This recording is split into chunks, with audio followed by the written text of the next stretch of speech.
Bilang bahagi ng Paskong Pinoy, nagsisimula na ang iba't ibang ahensya at organisasyon sa bansa sa paggawa ng mga gimmick at sorpresa para sa publiko. Sa Taguig City, may kakaibang estilo na nagbibigay ng regalo at kasiyahan sa mga bata. Kung ano ito, alamin natin sa ulat ng Paskong Pinoy ni Julius Tisamburon. Ngayong papalapit na ng papalapit ang Pasko, iba't ibang gimmick at sorpresa sa publiko ang handog ng mga nagnanais makapagpasaya sa mamamayan. Siyempre naman, laging target ang pamilya, lalo na ang mga bata na dapat mapasaya kapag ganitong Yuletide season. Kaya naman dito sa isang lugar sa Taguig City, sa halip na paglaruin ng mga bata sa loob ng mga gusali, sa loob ng mga mall, dinala nila sa labas na maayos ang kasiyahan ng mga ito.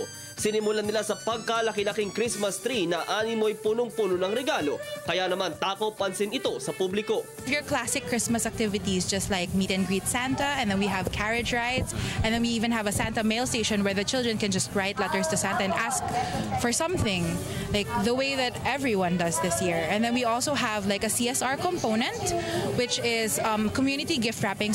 At para mas lalong exciting sa mga bata, binigyan nila ng pagkakataon ng mga ito na mismong makahiling ng mga regalo kay Santa Claus.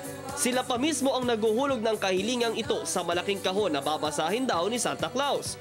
Subalit ang mas lalong nakakatawag pansin ay ang pagpapasakay sa mga nagnanais makaranas ng kalesa sa lungsod na may temang Pasko. Para bagang ang mga reindeer ni Santa Claus ang magpapasyal sa'yo. Ho ho ho! Kaya naman si Taba, si cute pala, ay enjoy na enjoy habang sakay nito. Siyempre, kasamang nag-e-enjoy dito ang kanilang mga mahal sa buhay. The building blocks of the communities are really the families. We're really targeting our BG citizens, which are basically the people who live and work here. Siyempre, napakalaking tulong at regalo na ito sa publiko. Minsan pa natin kasing dinadama ang diwa ng Pasko sa simpleng pamamaraan na di na kailangan pang gumastos ng malaki para maging maligaya sa piling ng ating mga mahal sa buhay. Yan ang Paskong Pinoy. Para sa Telebisyon ng Bayan, ako si Julius Tisamburon.